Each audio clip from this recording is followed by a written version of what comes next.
I was initiated unknowingly, and it has affected my life, and that's why I am where I am today. I have nothing to show for. I lost everything. Carol was a prominent journalist of her time, interviewing famous musicians, actors, and entrepreneurs. But her life took a path of damnation when she accidentally interviewed evil spirits. There were times when Carol lived a luxurious life. Being witch doctors, morticians, mortuary attendants, and evil spirits. Let me just put it that way, because most of my colleagues were scared, but I was daring. So I remember at some point during my first interview, I was able to speak to evil spirits. But that was before I met my husband. She used to make $500,000 from a music concert. She owned a house, a car, and a bus, but now everything is gone.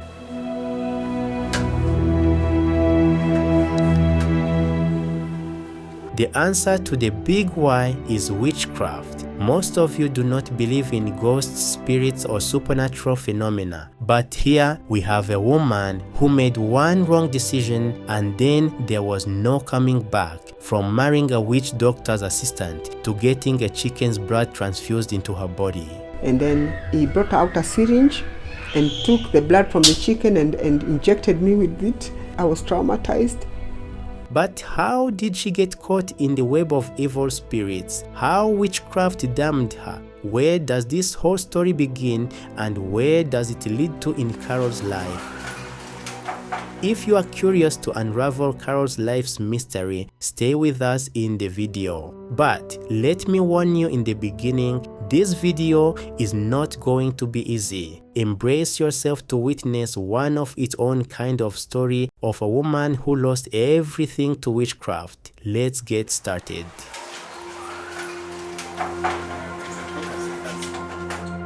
My names are Caroline Atieno Nyanga, popularly known as Caroline Nyanga, or CNN to fellow artists and my fans. And I'm a born-again Christian. I'm a mother of 2, a third born in a family of 6. When I went to India, I was only 18 years old at the time, I remember. And the kind of life that I led was not in accordance to the will of God. As in, we used to party a lot, 24 hours. We used to go out for beach parties, even 3 days non-stop. There are many twists and turns in Carol's life. India happened to her in the beginning, the prime of her life. But she had no idea how this fun was almost going to cost her life. How well did you blend in with Indian culture? Life was good. I used to, like I said, we used to party a lot, even though the Indian culture is a bit strange. You see, India is normally referred to as the center of the devil by many people due to their nature of worship. They worship cows, goats, and statues, almost 365 gods. So I used to accompany some of my Indian friends to go and worship with them the idols, I remember at the time, because I did not know what I was doing at the time. Why did you go to India? What did you do there? At the time when I went there, I was able to, my first degree was a Bachelor of Arts in Bachelor of Arts in Public Administration, Political Science, and Psychology. That was my first degree within a period of 3 years.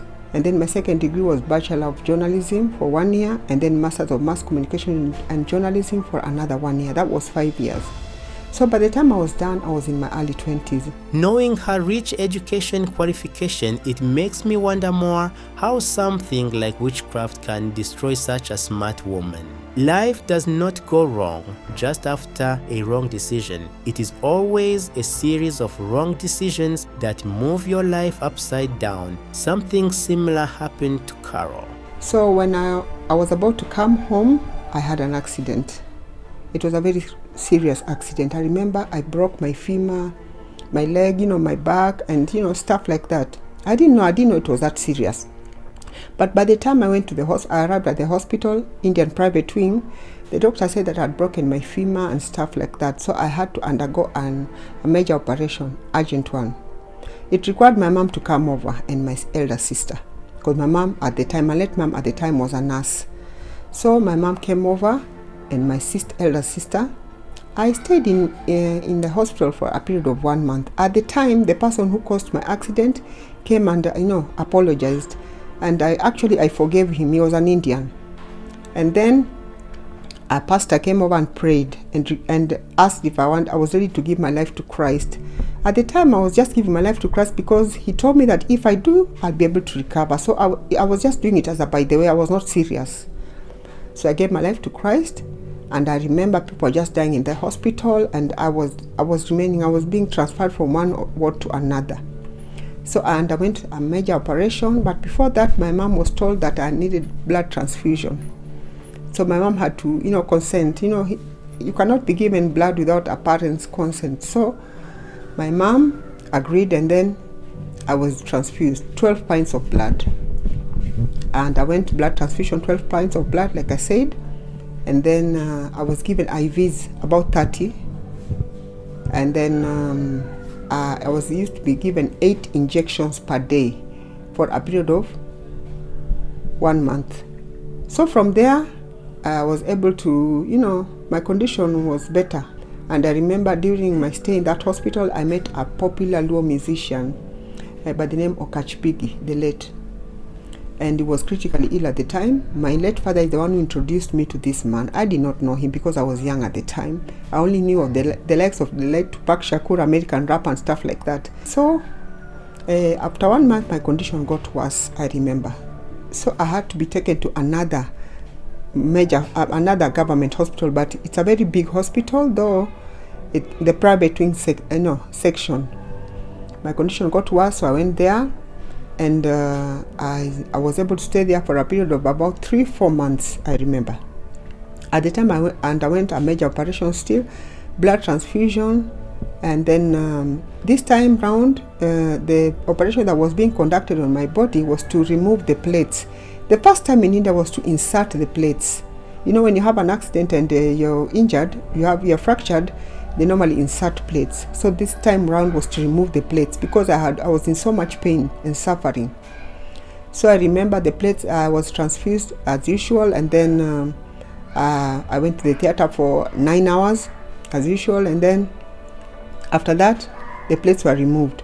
And then there was a time I started bleeding for a period of 5 months, I remember, and I was told by servants of God that it's spiritual. So the doctors suggested that my uterus be removed, but I refused. I went to a neighboring country for prayers, and man of God prayed for me, and the bleeding stopped instantly, I remember. And then after that, I traveled back to Kenya. Now upon coming back, the bleeding came back a month later, but it was regulated to 3-4 days. You understand? 3, 4, or 5 days. Because that one was 5 months non-stop, I remember. Such fatal accidents sometimes leave lifelong scars on people. Was your accident any different? After about 3-4 months, I was discharged. But prior to my discharge, the doctor said that I would never walk, I would never give birth, and I would never dance. So this was very bad news for me at my tender age. So I remember my mom never lost hope as a nurse. A friend of hers advised her to take me to a traditional masua. That is a man who uses traditional medicine to massage or broken bones or to mend or fractures or something of the sort. So my mom took me there. It was in a place within Nyanza, a place called Kokuro. That one was huge. So I remember the first time when you go to his home, it's a family friend who introduced us to this man, and she lived just next to the man. So when I got there, upon arrival, I remember the guy had to break the fractures again. It was so painful. I think my mom took off. Actually, my mom took off at some point with her friend, but I was left there, and I was just, persevering because I wanted to get well at the time. All I wanted was to get well. So I remember after that, my mom came back, and this man assured my mom that all would be well. So the massage went on for a period of 5 months, I remember. So by the time it was done, I was able to walk at least, I remember. When medicine fails, miracles pave their way in. So once you were back on your feet, how did life turn out then? I was opportune to get a job with a popular media house at the time. I will not mention the name for personal reasons. So I was one of the best entertainment writers, I remember. I used to specialize in feature stories, human interest stories, entertainment, you name it, exclusive stories, all that. So it was all good, I remember. And even at the time, I remember I was opportune to interview a number of musicians from within Kenya, Tanzania, Uganda, let me just say East Africa, Nigeria, Congo, Central Africa, UK, US, you name it. All musicians used to come to Kenya. I used to be given the opportunity. I used to be assigned to interview them due to my unique skills, and I thank God for that. So I did the interviews. I remember I did exclusive interviews also at the same time, and I was also I was assigned to interview, not opportunity. I was assigned to interview. Since I was daring, I was assigned to interview, witch doctors, witch doctors, morticians, mortuary attendants, and evil spirits. Let me just put it that way, because most of my colleagues were scared, but I was daring. So I remember at some point during my first interview, I was able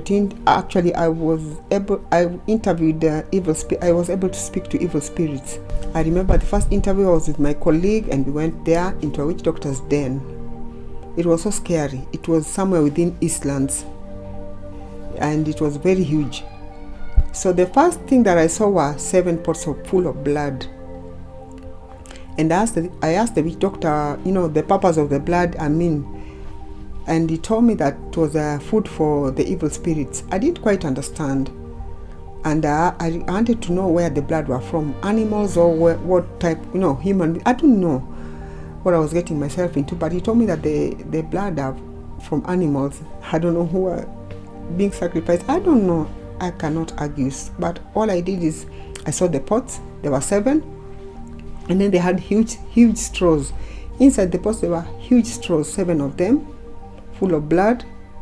So I inquired, and he told me that the evil spirits use the straws to draw blood, to drink blood from the pots.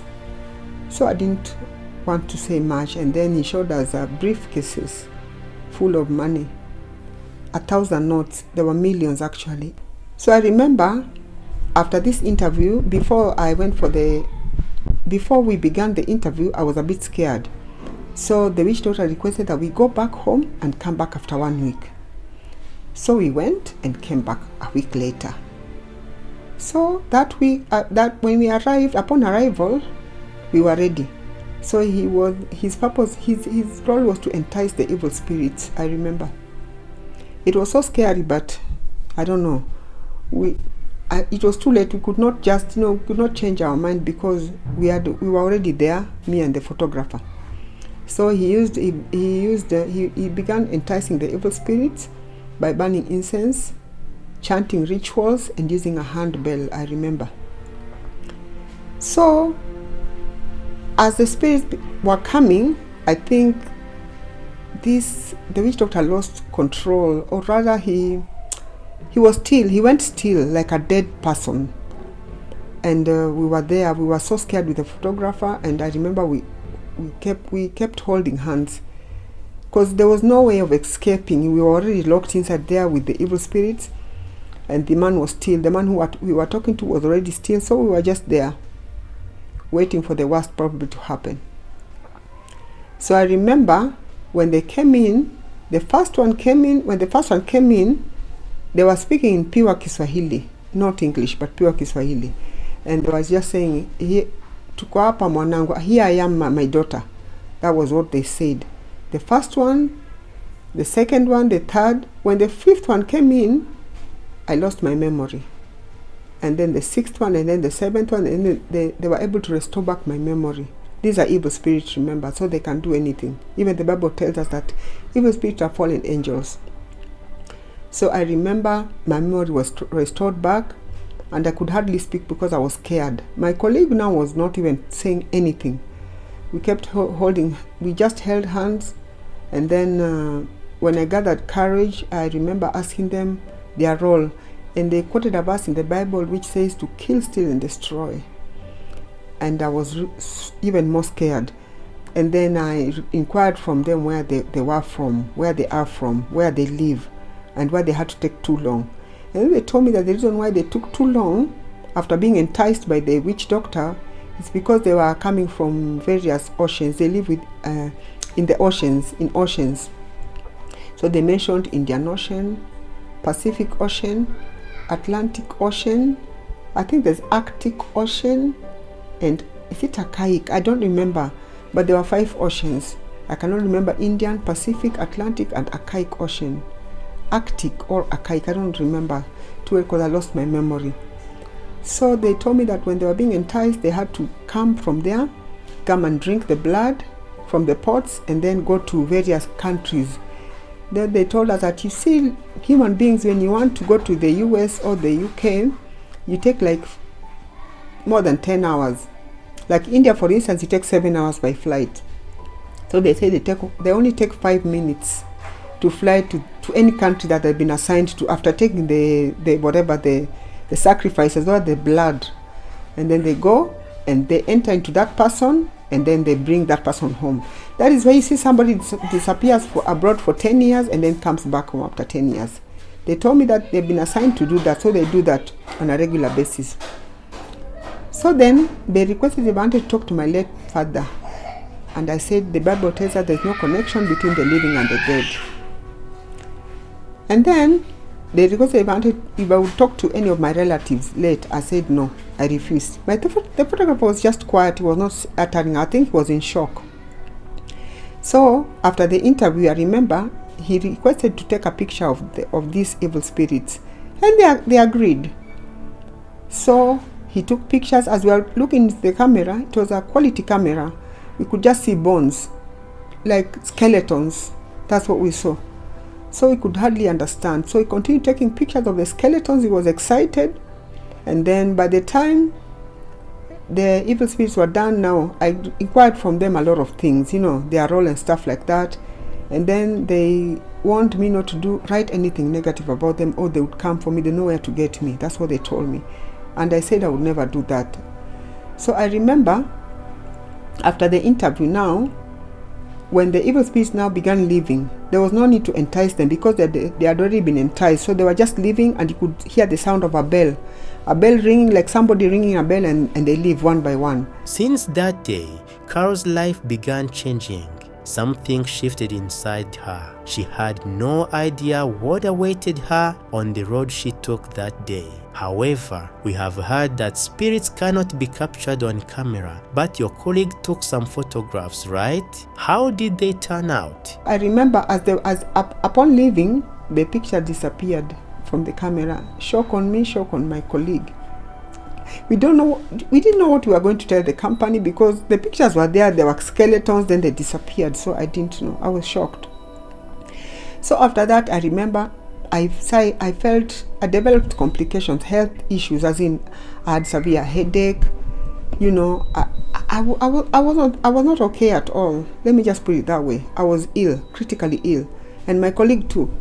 So I decided to go to the nearest church upon leaving the witch doctor's den. My colleague, I think he didn't believe in these things, so he said he didn't see the need of going to see a pastor. Me, I went, and I remember the pastor prayed for me. I told the pastor that I've had an encounter with evil spirits, and he prayed for me. Deliverance was conducted and stuff like that, and I think that somehow saved my life, because after that I've been undergoing deliverance sessions and prayers with more than 50 pastors, I remember, after that, in different churches. My colleague did not see the need of going to a church or for prayers. Now, 6 months later, one day when I was walking in town, I remember somebody tapped my back. And when I turned, it was the witch doctor, and he told me that the evil spirits were very excited with the story. I remember when the story came out and it was published, it sold, thousands of copies, like never before, I remember. So they were very happy, and they had told me that the story would sell, the evil spirit, I remember. So after the witch doctor, after tapping me on the back, I had to go for deliverance, for prayer sessions again. My colleague refused. 6 months down the line, he died. I remember he fell ill and he died. So I think I'm alive by the grace of God. So after that, even when I got to my house, I could hardly sleep because I could hear things walking within my compound, within my house, within my bedroom. I was just not okay. Things were just walking, funny sounds, I don't understand. I used to go for prayers, but still, things were not working so well for me, I remember. So this went on until at some point, I decided, after the prayer sessions, that my condition, got better. Also, just one of my colleagues wanted a rich man. So the fact that I had an encounter with the evil spirit, she requested that I could take her to a witch doctor's den, which I agreed. I obliged. I went with her, but this time it was a different den. So we went there, but the evil spirit had already connected myself to the evil spirit, remember. So when I went for my second encounter, when I took a friend of mine, the evil spirit said that they know me too well. I've had an encounter with them, because I think they speak amongst themselves. When you visit them, they know. They said that when others leave, others come. So I think they interacted. So when I took this friend of mine, the procedure was the same, enticing them, and then he was able to get this rich man. He was given some concoction to put in his food and drink. And they were able to date for some time, but I don't know, she just disappeared. I didn't know where she went. We lost touch. Carol was not only popular in the living world, but she also gained popularity in the world of the dead. I was assigned also to interview, I remember, morticians in one of the major hospitals. So when I went there, they locked me in with the dead, I remember, for about an hour. I was traumatized. And I remember I wanted to find out the procedures involved in treating the dead.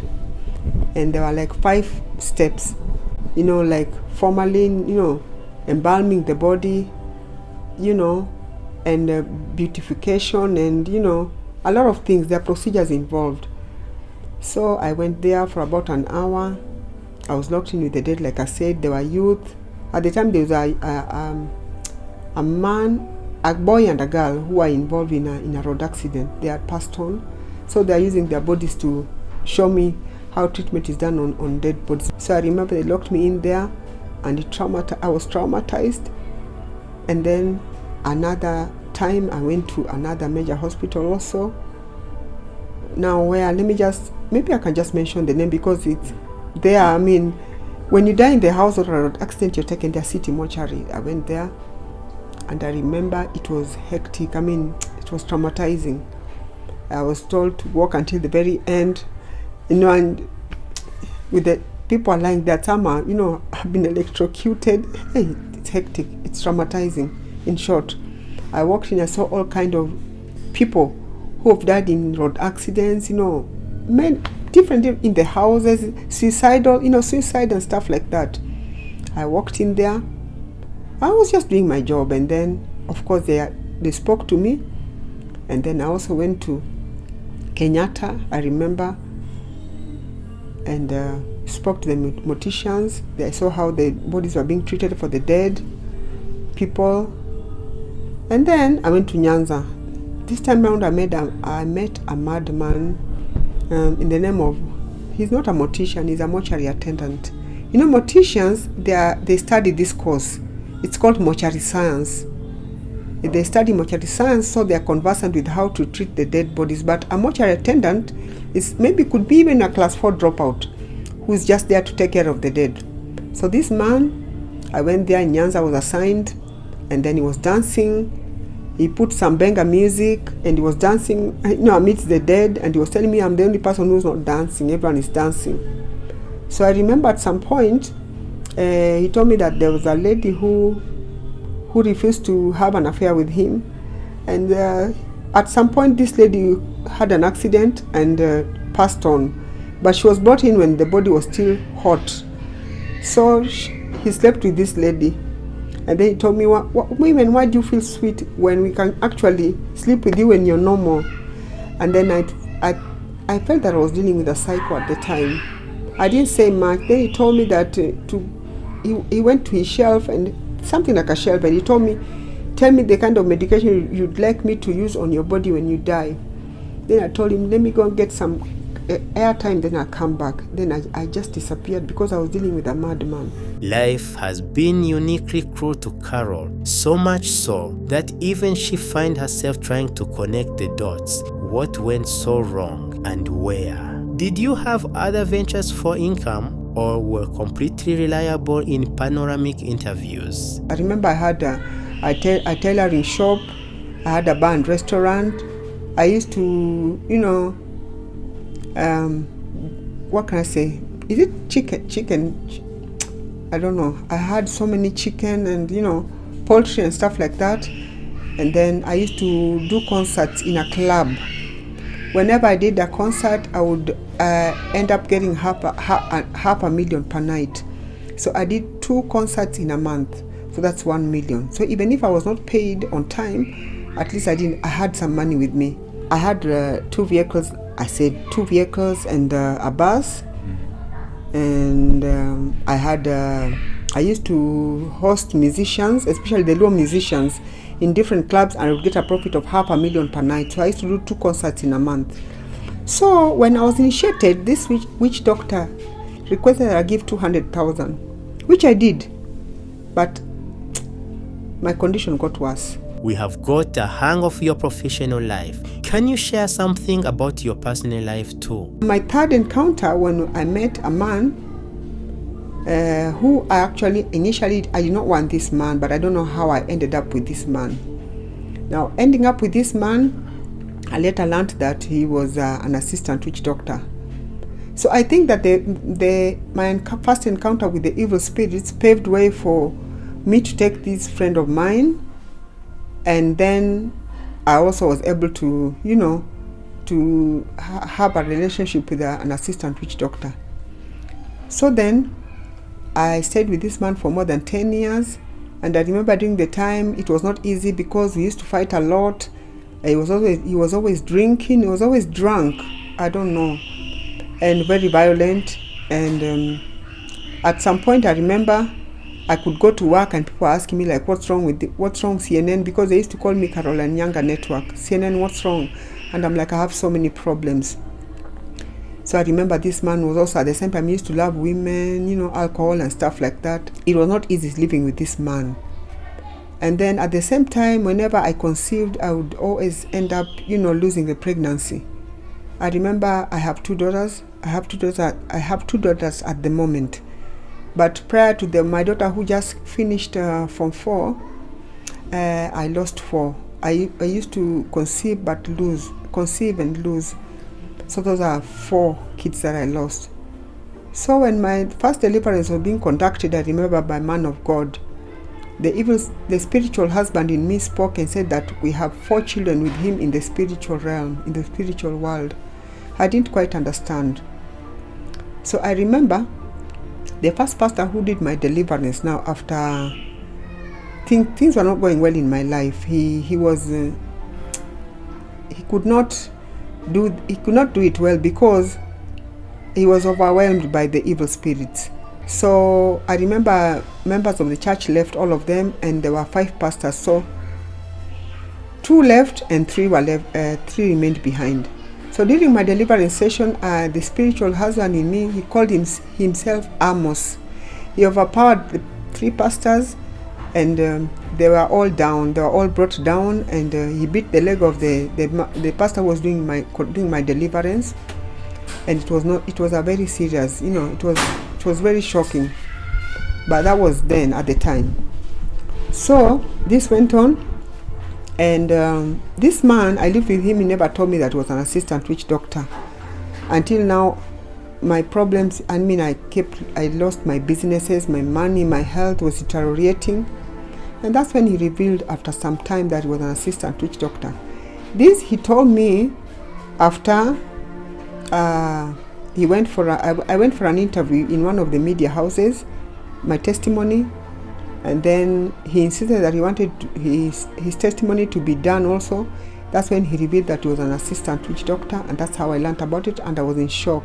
After finding out the reality of her husband, Carol might have felt like her whole life was a lie. Before revealing to me that he was an assistant witch doctor, he brought a fellow witch doctor into our house. I remember. He used to sleep in my daughter's bedroom, and he used to entice the evil spirits there. So he was in cahoots with my husband, but I did not know. So they enticed the evil spirits, and they spoke to me, and of course they knew me because I had already had I was already in touch with them. If you are thinking this is worst could have happened to Carol, wait to find out the heights of worst that happened to her later. At the time I had money, like I said, 200,000, which I did, and that my life would be better, my health would be better, and I would get more money. So this man, I gave this money to him, and then he made a concoction and gave me to drink. This concoction I later learned was made of dead bodies, and bones of dead people, the flesh of dead people, and what else? And the soil, the cemetery where they are buried. So he was blending and giving us to drink.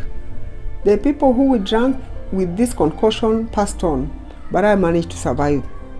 And then I was also requested to use this concoction to take bath, which I did. I took bath, and then the instruction was to take bath and then come in front of the mirror naked the way you're born, which I did because I was following instructions, remember.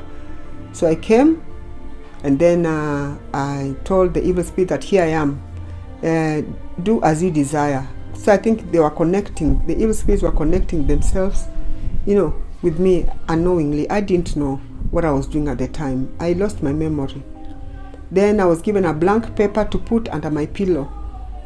And then in the morning when I woke up, because I locked my room, there were writings on this blank paper with blood. It was written in blood, but now human beings write from left to right. Evil spirits write right to left, but I don't know how to explain it. We write from left to right? They write from the other way around, right to left. It's just strange writings. It's written in blood. That is what I saw. It shocked me, and you know what really shocked me is that evil spirits know us more than even we can imagine. Because they told me everything that was troubling me, things that I had not told anybody. They wrote it in that piece of paper. So after that, the witch doctor requested that I buy chicken. And then I did. And then he brought out a syringe and took the blood from the chicken and injected me with it. And took mine and injected the chicken. So I think one person even made a joke and said that I had a blood transfusion with chicken. Which is okay. I didn't know what I was getting myself into at the time. But I think after that, my condition got worse. I kept losing. My health was deteriorating. I lost the money. I was losing money. I didn't know what was happening to me. I could hardly sleep. With witch doctor who came to our house, who was brought by my husband. One day I inquired. He used to go out and come back. So at some point I insisted. I wanted to know where they were going to. Then he told me that he goes to sleep in the cemetery in the night. My husband used to escort him at 6 p.m. and then he comes back in the morning.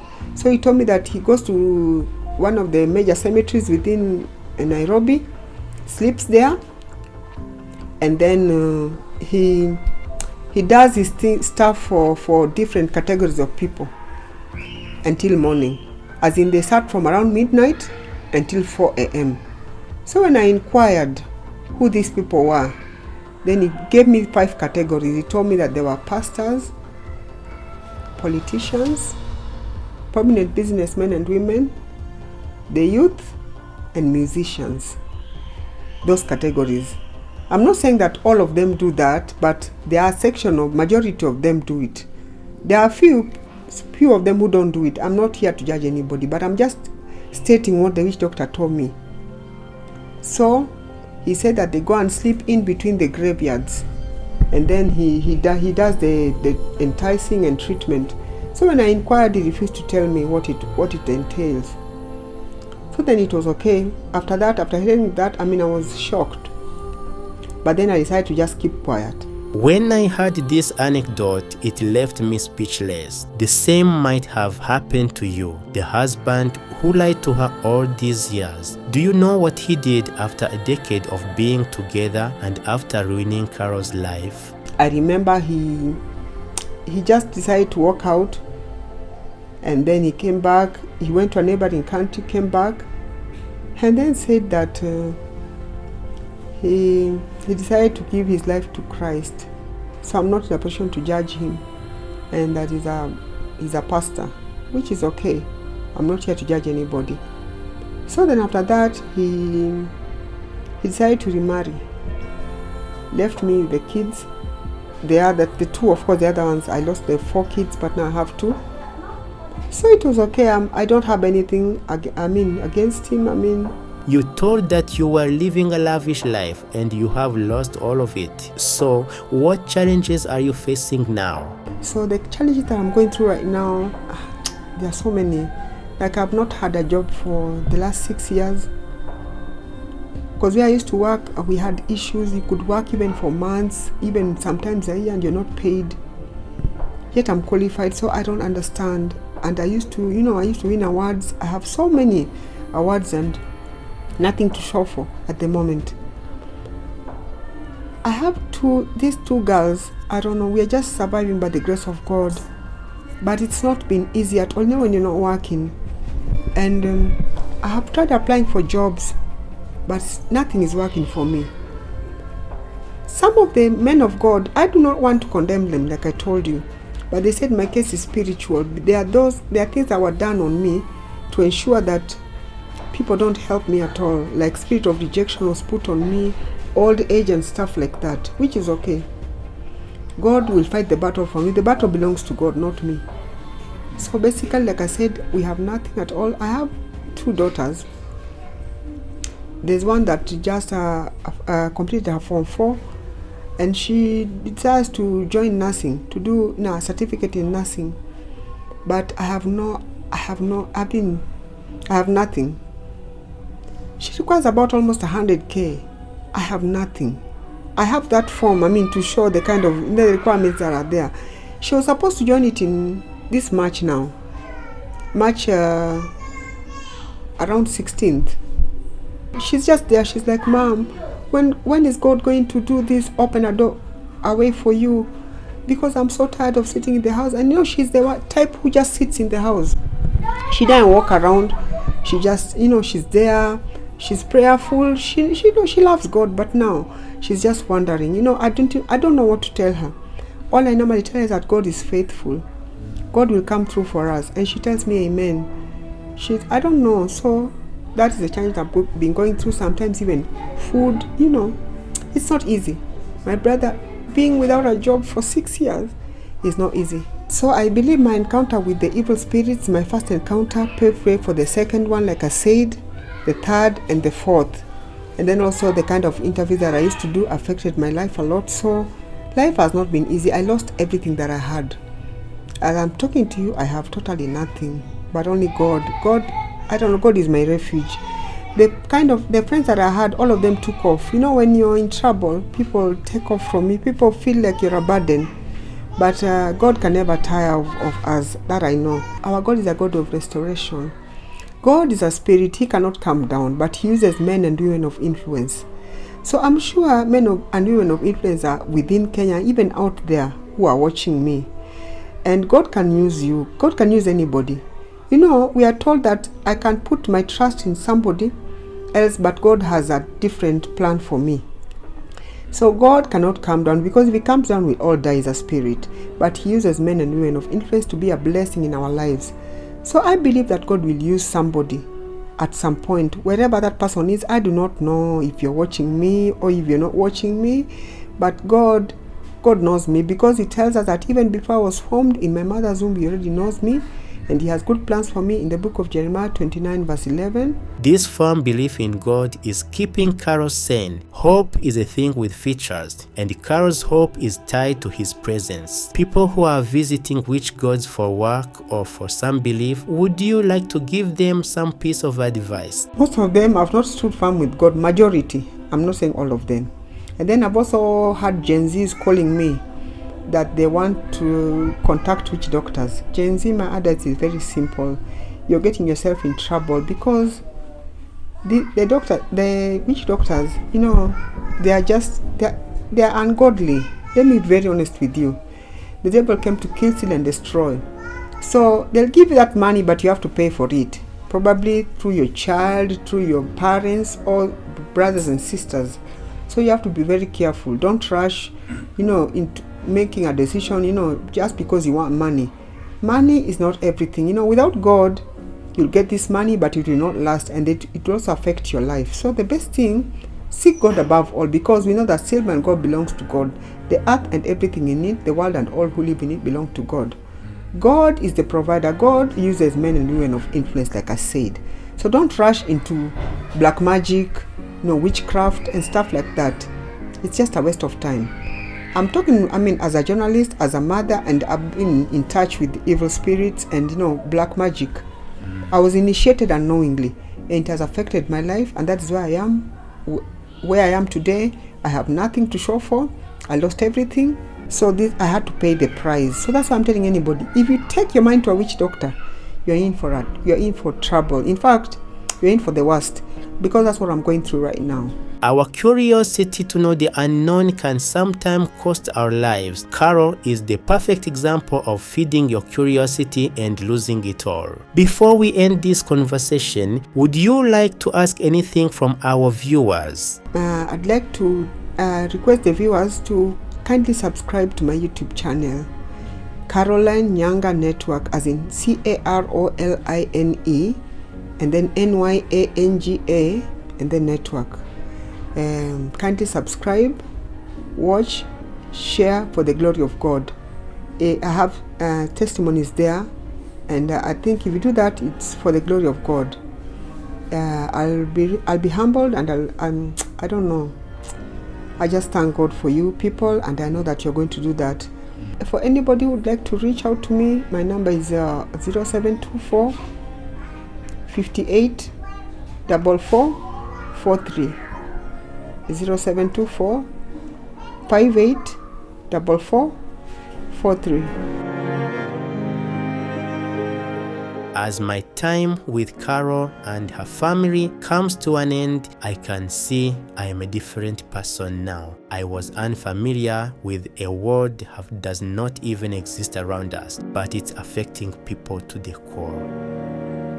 After listening to Carol's story, I am speechless, and I believe you too would be. Sometimes life takes a path that we never planned to take, and everything goes out of our hands. A similar happened to Carol. She is a well-read woman with experience of how to work with celebrities. You can reach out to her to help her with work or whatever way possible. But the least all of us can do is share Carol's story with people around us, so we can learn and be aware of the alluring, superstitious world around us. I salute Carol for bravely handling every situation in her life and for being forgiving towards people who wronged her. It takes courage.